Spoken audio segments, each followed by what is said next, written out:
The letter trembled in Ellie's hands, its crisp edges worn from her grip, as if holding it tighter could erase the words that shattered her world. "Your choices disgrace this family," her grandmother's will declared, the ink as cold as the woman who wrote it. At 28, Ellie Parker stood in her cramped Brooklyn apartment, staring at the legal document that stripped her of everything: her inheritance, her history, her name. She sank onto the couch, the weight of rejection pressing into her chest. Sarah, her partner of 3 years, knelt beside her, her dark eyes soft with concern. "Ellie talked to me," Sarah whispered, brushing a strand of Ellie's short brown hair behind her ear. "I thought she loved me," Ellie said, voice breaking. "She raised me, Sarah. How could she do this?" The will wasn't just a financial blow, it was a public disownment. Eleanor Parker, the matriarch of a wealthy Connecticut family, had left her fortune to distant cousins and charities, explicitly stating that Ellie, her only grandchild, was to receive nothing because of her unnatural lifestyle. The words stung like a slap, each syllable a reminder of the years Ellie spent hiding who she was to please her grandmother. Growing up in the sprawling Parker estate, she'd learned to tiptoe around Eleanor's rigid expectations: perfect grades, modest dresses, and a future husband who'd never exist. At 16, when Ellie first realized she loved women, she buried it deep, terrified of losing the only family she had left after her parents' death. But at 25, she couldn't hide anymore. Meeting Sarah, vibrant, unapologetic Sarah, changed everything. Their first date at a dimly lit jazz club in Manhattan had felt like breathing for the first time. Sarah's laughter, her fearless way of loving, gave Ellie the courage to come out. She'd told her grandmother over a tense dinner, hoping for understanding. Instead, Eleanor's face had hardened, her voice icy. "You're throwing your life away." They hadn't spoken since. Now, 3 years later, Eleanor was gone, and her final act was to erase Ellie from the family legacy. Sarah squeezed Ellie's hand. "She was wrong, Ellie. You're not a disgrace. You're the strongest person I know." Ellie shook her head, tears spilling. "She left me nothing, Sarah. Not even a memory I can hold on to without pain." Sarah stood, her jaw set. "Then we fight back. Not with anger, but with something she can't ignore." Ellie frowned, confused. "Fight? She's gone. The will is final." Sarah's eyes gleamed with defiance. "Is it? What if you could show the world who you really are? Not the version she tried to shame." That night, as rain tapped against their apartment window, Sarah proposed an idea so bold it felt impossible: letters. Not 1, not 10, but hundreds. One for every person in Eleanor's life who'd shaped her rigid beliefs. "You write to them," Sarah said, pacing. "Tell them your story, your truth. Make them see you." Ellie laughed, half nervous, half incredulous. "You want me to write to her church friends? Her golf club buddies? They'll burn the letters before they read them." "Maybe," Sarah admitted, sitting beside her. "But what if even one listens? What if one changes their mind?" "You don't need her money, Ellie. You need her to see you, even now." The idea lodged in Ellie's heart like a seed. She spent the night awake, staring at the ceiling, imagining words that could bridge the chasm her grandmother had left. By morning, she'd made a list: 145 names, from Eleanor's pastor to her childhood friend in Maine. Each letter would be a piece of her soul, a plea for understanding, a declaration of love, not just for Sarah, but for the life she'd chosen. The first letter was the hardest. Ellie sat at their wobbly kitchen table, a blank page staring back. Her pen hovered, then pressed into the paper. "Dear Pastor Reynolds," she began, "I'm Ellie Parker, Eleanor's granddaughter. You knew her as a devoted member of your congregation. I knew her as the woman who taught me to tie my shoes and sing hymns off-key. But she didn't know me, not really." Words poured out, raw and unfiltered. She wrote of her childhood, of hiding her truth to keep Eleanor's love. She wrote of Sarah, whose smile could light up the darkest days. She wrote of the pain of being erased for loving honestly. By the time she signed her name, her hands shook, but she felt lighter, as if she'd reclaimed a piece of herself.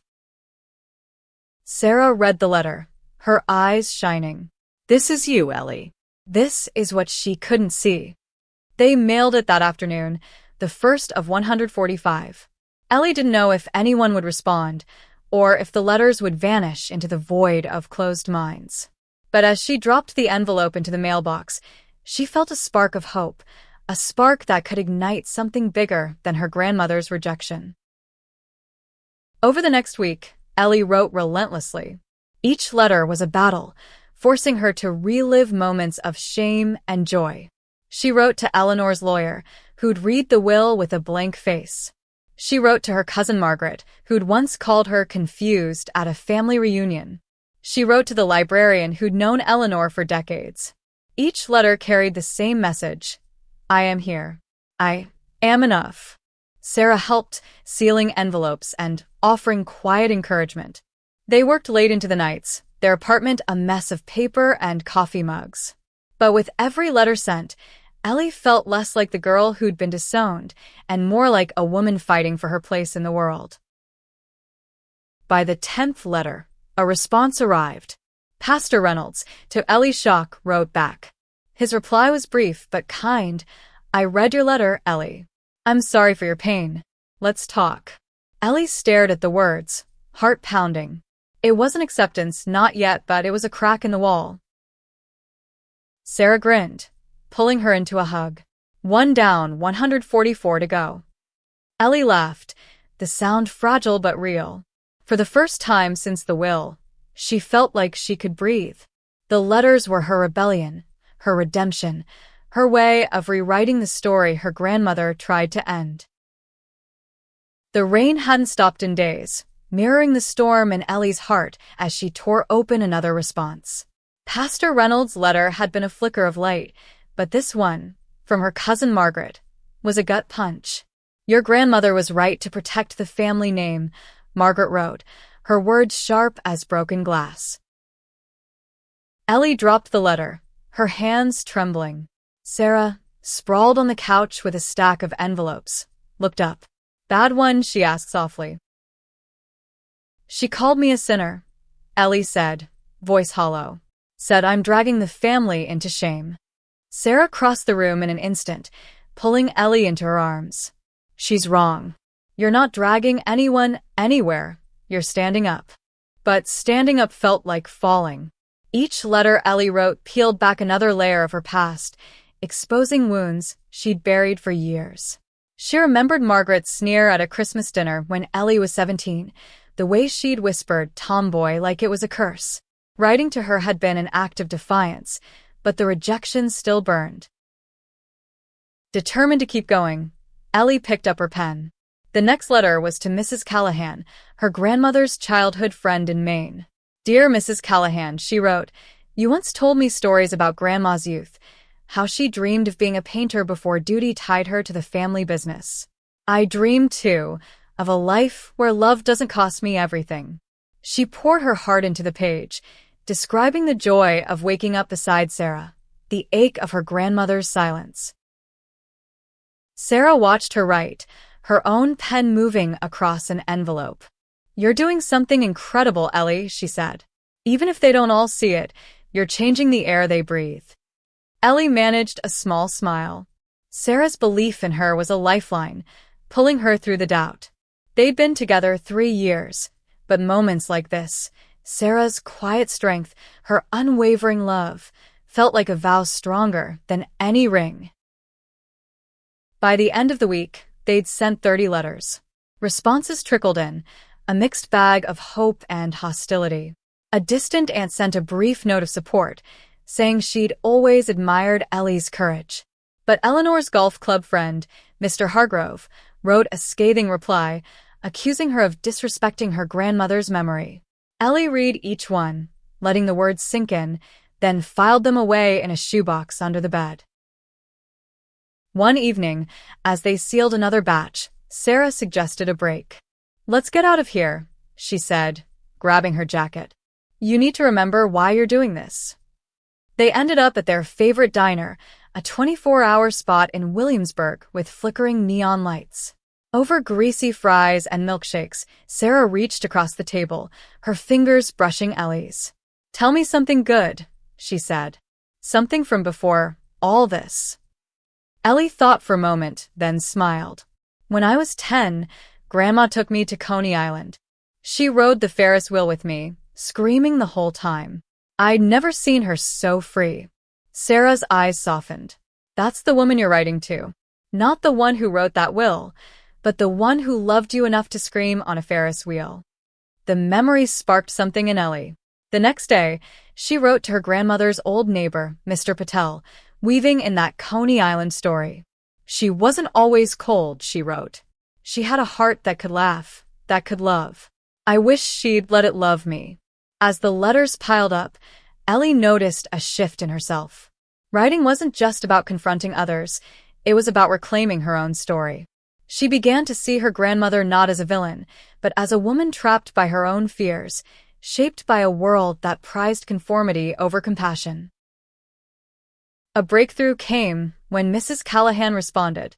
Her letter was long, handwritten in shaky cursive. "Ellie, I read your words and wept. Eleanor was my dearest friend, but she was stubborn, scared of change. You're right, she should have known you. I'd like to." She invited Ellie to visit her in Maine. Ellie clutched the letter, tears blurring her vision. "She wants to meet me," she told Sarah, voice trembling. Sarah grinned, pulling her into a hug. "See? You're reaching them." The trip to Maine was a leap of faith. They drove up in Sarah's beat-up Honda, the road stretching through autumn forests ablaze with color. Mrs. Callahan's house was a cozy cottage by the sea, smelling of lavender and old books. The 80-year-old woman greeted them with a warm smile, her eyes crinkling as she studied Ellie. "You look like her," Mrs. Callahan said, pouring tea. "Not just her face, but her fire." They talked for hours about Eleanor's youth, her dreams, her struggles. Mrs. Callahan listened as Ellie shared her own story, her love for Sarah, the pain of being cast out. "Your grandmother loved you," Mrs. Callahan said finally. "But she was afraid. Afraid of what she didn't understand." Ellie nodded, her throat tight. "I just wanted her to see me." Mrs. Callahan reached for her hand. "She sees you now, through every letter you send." Driving back to Brooklyn, Ellie felt a weight lift. One person had hurt her, really hurt her. It wasn't the inheritance she was fighting for anymore. It was something deeper, something no one could take away. Back home, she wrote the 50th letter, this one to her grandmother's lawyer. "I don't want her money," she wrote. "I want her world to know who I am." Ellie's fingers ached from writing, but her heart burned with purpose. The shoebox under the bed was now half full with responses, some kind, some cruel, others indifferent. Each one was a piece of the puzzle that was her grandmother's world, a world Ellie was determined to reshape.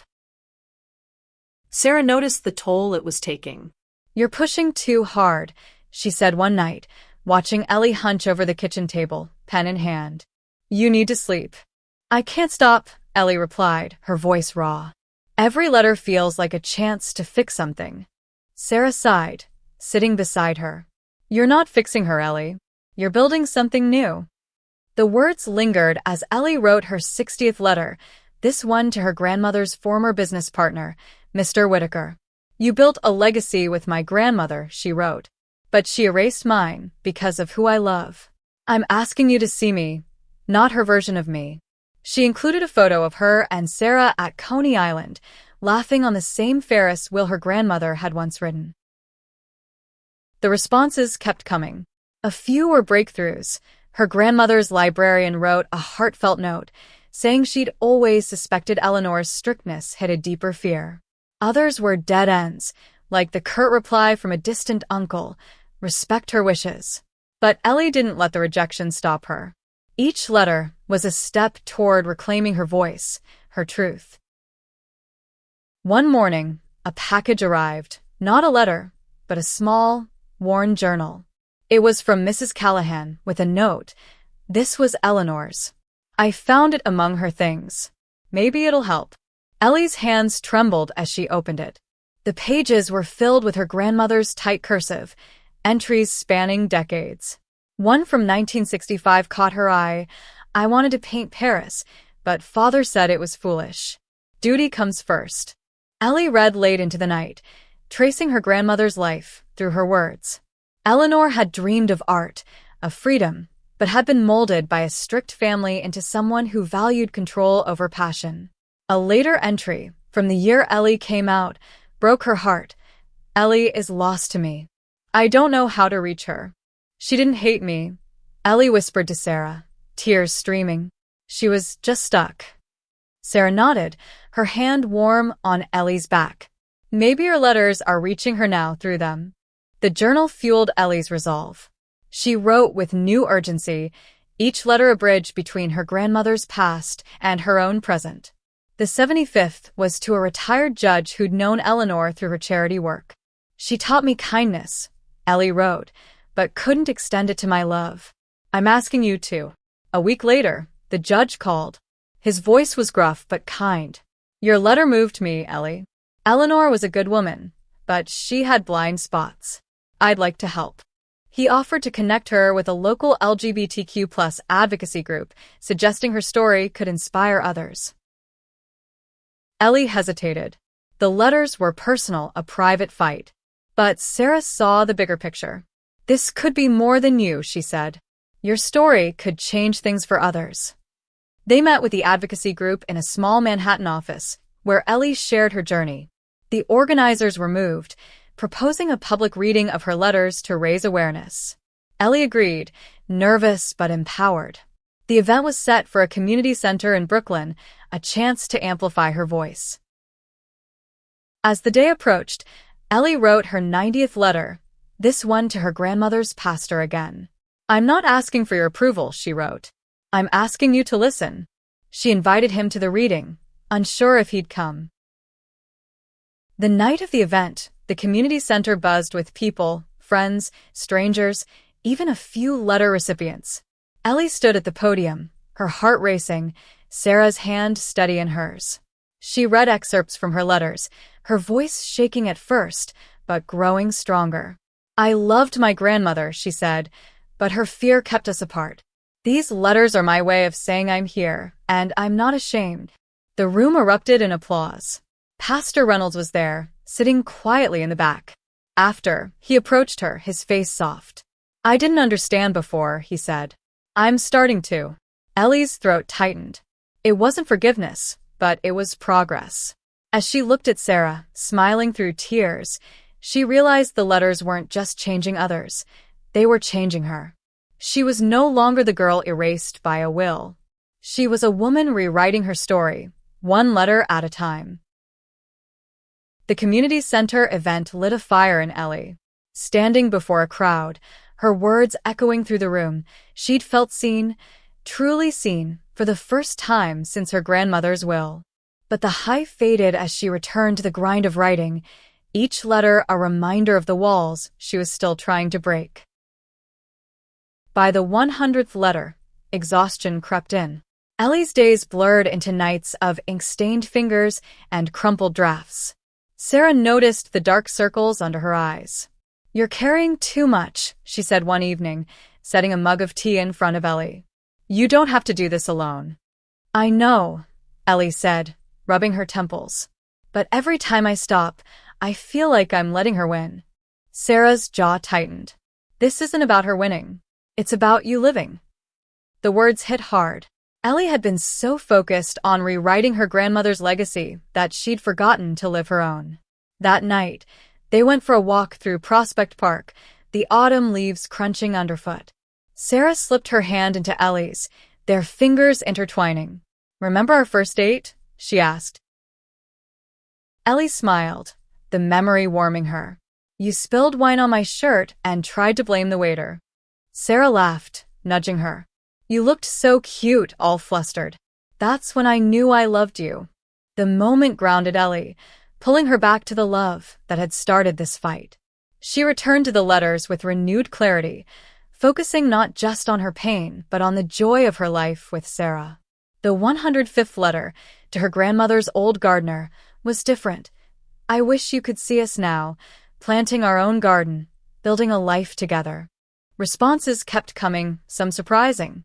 The gardener, Mr. Lopez, sent a photo of his own daughter's wedding to another woman. Eleanor never understood, he wrote, but I'm proud of you. Ellie framed the photo, a small victory in a long battle. But not all responses were kind. A letter from her grandmother's lawyer arrived, cold and formal. Your actions are disrespectful to Mrs. Parker's wishes. Cease this campaign. Ellie's stomach churned, but Sarah was unfazed. He's scared, she said. You're shaking their world. The advocacy group reached out again, proposing a larger event, a citywide gathering to share Ellie's story. They'd secured a venue in Manhattan, a theater with space for hundreds. Ellie hesitated, the weight of exposure heavy. What if they hate me? She asked Sarah. They won't, Sarah said firmly. And if they do, you've got me. The theater event was a whirlwind. Ellie read more letters, her voice steadier now, weaving stories of her childhood with her grandmother and her love for Sarah. The crowd included strangers, activists, and a few familiar faces from her letters, Mrs. Callahan, Pastor Reynolds, even Mr. Whitaker. When she finished, the applause was deafening. A young woman approached her after, tears in her eyes. I came out to my parents because of you, she said. Thank you. Ellie's heart swelled. This was bigger than her grandmother's will, bigger than her pain. She was changing lives one story at a time. Back home, she wrote the 120th letter to a distant cousin who'd never met her. I'm not asking for your pity, she wrote. I'm asking for your humanity. The letters were no longer just about Eleanor. They were about a world that needed to listen. A few days later, a call came from an unexpected source, Eleanor's lawyer. He wanted to meet. Ellie's stomach knotted, but Sarah convinced her to go. They met at a quiet cafe in Midtown, the lawyer's face unreadable. Your letters have caused a stir, he said, sipping his coffee. Some beneficiaries are questioning the will. Ellie blinked, stunned. Questioning it? Why? Your story, he said simply. They're starting to see you as more than the disgrace Eleanor labeled you. It wasn't a promise, but it was a crack in the foundation. Ellie left the meeting dazed, her mind racing. Sarah squeezed her hand as they walked home. You're doing it, Ellie. You're changing their minds. That night, Ellie pulled out her grandmother's journal again. A new entry caught her eye from years before Ellie was born. I wish I'd been braver. The words echoed in Ellie's soul. She wasn't just fighting for herself. She was fighting for the bravery her grandmother never found.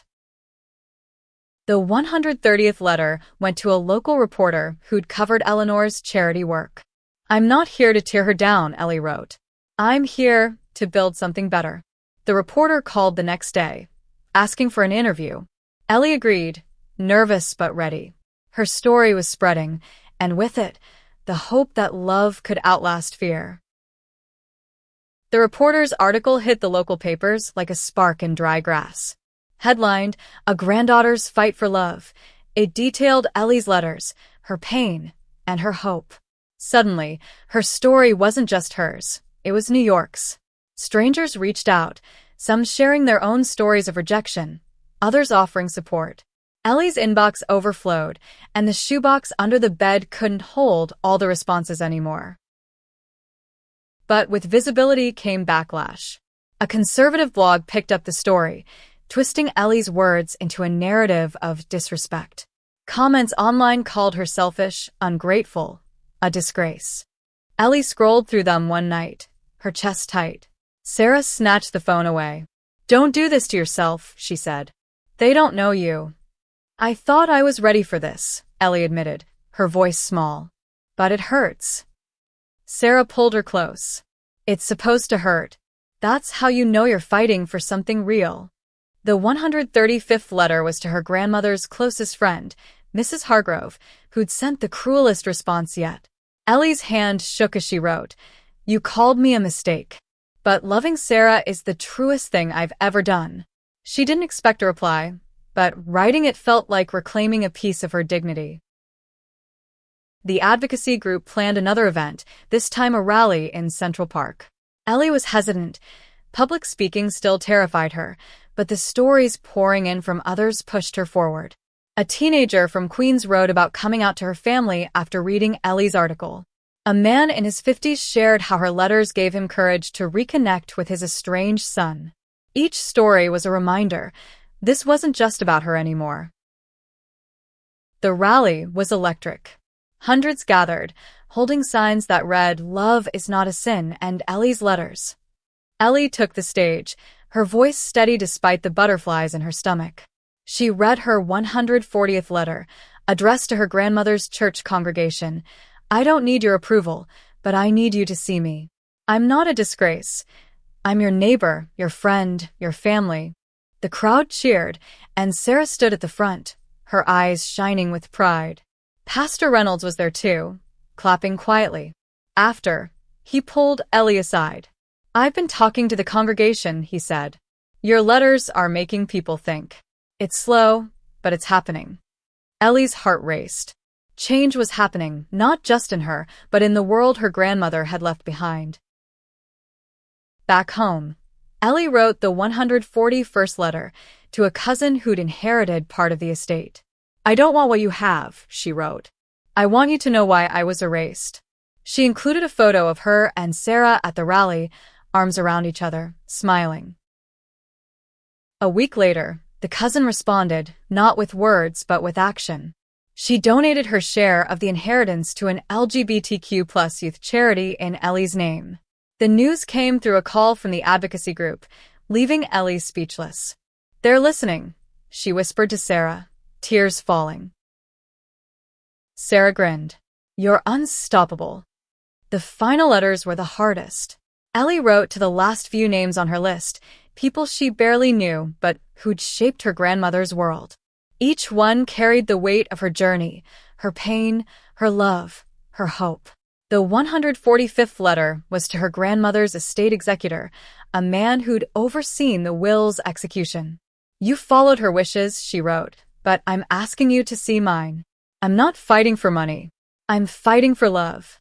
When she sealed the final envelope, Ellie felt a strange mix of relief and loss. The letters had been her anchor, her rebellion, her voice. Now they were done. She and Sarah mailed them together, standing in the rain outside their local post office. "What now?" Ellie asked, her voice soft. Sarah took her hand. "Now you live." The days that followed were quiet, almost too quiet. Ellie waited for responses, unsure what to expect. Then, a letter arrived, not from one of her recipients, but from a stranger. "I read your story in the paper," it said. "I'm 16, and I'm scared to come out. Your letters gave me hope." Ellie read it over and over, her heart full. She realized the letters weren't the end. They were the beginning. Her story had reached beyond her grandmother's world, touching lives she'd never imagined. As she sat with Sarah that night, planning their next steps, Ellie felt a shift. She wasn't just Eleanor's granddaughter anymore. She was Ellie Parker, a woman who'd turned pain into purpose, rejection into revolution. The silence after the 145th letter felt like the calm before a storm. Ellie had poured her soul into those pages, and now the world was responding, not just with letters, but with action. The advocacy group reported that donations to LGBTQ+ charities had spiked since the rally, many citing Ellie's story. A local artist even painted a mural in Brooklyn, depicting two women holding hands under the words 145 letters. Ellie walked past it one morning, her breath catching. "That's us," she whispered to Sarah, who squeezed her hand. "It's more than us now," Sarah said. "It's everyone you've reached." But not every response was kind. A letter from a distant relative accused Ellie of exploiting her grandmother's memory for fame. Another, from a church member, called her actions divisive. Ellie read each one, letting the words sting, then filed them away. They were part of the story, too, the resistance that proved she was shaking something loose. One evening, a call came from the estate executor. His voice was formal but softer than before. "Some beneficiaries want to meet," he said. "They've been talking. Your letters, they've changed things." Ellie's heart raced. She and Sarah met the group in a sterile conference room in Manhattan. Around the table sat her cousin who'd donated her share, Mr. Whitaker, and two others who'd inherited parts of Eleanor's fortune. The air was thick with tension as the executor explained. They wanted to revise the will's distribution, redirecting a portion to Ellie, not as an inheritance, but as a gesture of reconciliation. "I don't understand," Ellie said, her voice steady despite her nerves. "Why now?" The cousin, a woman in her 40s named Claire, spoke up. "Your letters made me see her, Eleanor, differently. She was my aunt, but I never questioned her. I should have." Mr. Whitaker nodded. "You reminded us what family means. It's not about money. It's about seeing each other." Ellie's throat tightened. She glanced at Sarah, whose eyes were bright with pride. "I don't need the money," Ellie said finally. "I never did. But I'll take it if it means supporting others like me." They agreed to redirect the funds to a scholarship for LGBTQ+ youth, named after Ellie and Sarah. It wasn't the fortune Eleanor had withheld, but it was a victory, a tangible piece of change born from 145 letters. Back home, Ellie pulled out her grandmother's journal again. The final entry, written months before her death, read, "I pray Ellie finds peace." Ellie traced the words with her finger, tears falling. "I'm trying, Grandma," she whispered. The scholarship's launch was a quiet event held at the community center where Ellie had first read her letters. Dozens attended, including Mrs. Callahan, Pastor Reynolds, and the teenager from Queens who'd written to her. Ellie spoke briefly, her voice thick with emotion. "These letters started as my fight," she said. "But they've become ours. Thank you for hearing me." After, the teenager approached, shy but determined. "I'm applying for your scholarship," she said. "Because of you, I'm not scared anymore." Ellie hugged her, tears spilling. This was the meaning she'd been chasing, not her grandmother's approval, but the chance to light a path for others. As winter settled over Brooklyn, Ellie and Sarah began planning their future. The letters had changed them, too. They talked about starting a nonprofit, using Ellie's story to advocate for others. One night, as they sat on their couch, Sarah pulled out a small box. Inside was a simple silver ring. "Marry me," Sarah said, her voice soft but sure. "Not because of the letters or the scholarship or anything else. Because I love you." Ellie laughed through tears, nodding. Yes. The ring felt like a promise, not just to Sarah, but to herself. She'd fought for her place in the world, and she'd won. The final response came unexpectedly from Mrs. Hargrove, the woman who'd called Ellie a mistake. It was a single page, shaky and brief. "I was wrong. I'm sorry." Ellie stared at it, her heart full. It wasn't forgiveness, it was accountability, and that was enough. As she filed the letter away, Ellie realized the fight wasn't over. There would always be more walls to break, more hearts to reach. But she was ready, with Sarah by her side and 145 letters behind her. Spring arrived in Brooklyn, painting the streets with cherry blossoms and new beginnings. Ellie and Sarah's engagement was a quiet joy, shared over coffee with friends, and a small party at the diner where they'd had their first date. The ring on Ellie's finger was a reminder of the life they were building, one her grandmother hadn't understood, but one Ellie knew was right. The scholarship was thriving, with applications pouring in from across the country. Ellie spent her days reading stories from young people, each one a mirror of her own struggles and hopes. She and Sarah had officially launched their nonprofit, 145 Letters, dedicated to amplifying queer voices through storytelling. The mural in Brooklyn had become a local landmark, a symbol of resilience.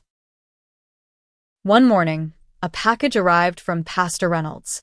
Inside was a photo of Eleanor's church, Its marquee reading, "Love is Love, a Community Dialogue." His note was simple: "Your letters changed us. Join us." Ellie and Sarah drove to Connecticut, nervous but curious. The church was packed, not with the stern faces Ellie remembered from childhood, but with a mix of old and young, some holding signs from the rally. Pastor Reynolds welcomed them, his sermon centered on love and understanding. "Ellie Parker taught us to listen," he said. "Her letters reminded us that family isn't about judgment, it's about grace." Ellie spoke after, sharing her journey one last time. She talked about her grandmother's journal, the dreams Eleanor had buried, and the love Ellie had fought to claim. "I wrote 145 letters to be seen," she said, her voice steady. "But they weren't just for me. They were for all of us who've been told we don't belong."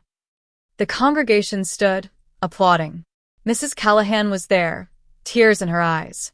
Claire, the cousin who donated her share, hugged Ellie tightly. Even Mrs. Hargrove was in the back, her face softened by time and reflection. After, Ellie and Sarah walked through the church garden, where Eleanor had once tended roses. Ellie knelt by a blooming bush, her fingers brushing the petals. "I forgive you," she whispered, not sure if she was speaking to her grandmother or herself. The drive home was quiet, the weight of the day settling into something peaceful. Sarah reached for Ellie's hand. "You did it," she said. "You changed everything." Ellie smiled, her heart full. "We did it." Months later, at their wedding, the community center was filled with faces from Ellie's journey: Mrs. Callahan, Pastor Reynolds, the teenager from Queens, now a scholarship recipient. The vows were simple, but every word carried the weight of their fight. "I choose you," Ellie said to Sarah, "and I'll keep choosing you, every day." As they danced under string lights, Ellie realized the letters had been more than a rebellion. They'd been a love story. Not just for Sarah, but for herself, for the family she'd built, for the world she was helping to change. The final piece came unexpectedly, a year later. A lawyer contacted Ellie, saying the remaining beneficiaries had voted unanimously to dissolve Eleanor's will entirely. The estate was redistributed, with a portion going to Ellie's nonprofit. It wasn't about the money, it was about acknowledgement. Her grandmother's world had finally seen her. Ellie framed the last letter she'd written, the 145th, and hung it beside the mural photo in their apartment. It was a reminder of the girl who'd been erased and the woman who'd fought back. One evening, as she and Sarah sat on their balcony, watching the city lights, Ellie pulled out her grandmother's journal one last time. She added her own entry, her handwriting steady: "I found peace, Grandma. And I helped others find it too." The 145 letters had changed everything, not just for Ellie, but for a world that was learning to listen. They were proof that love, when fought for, could outlast even the deepest fear. And as Ellie leaned into Sarah, the city humming below, she knew this was only the beginning.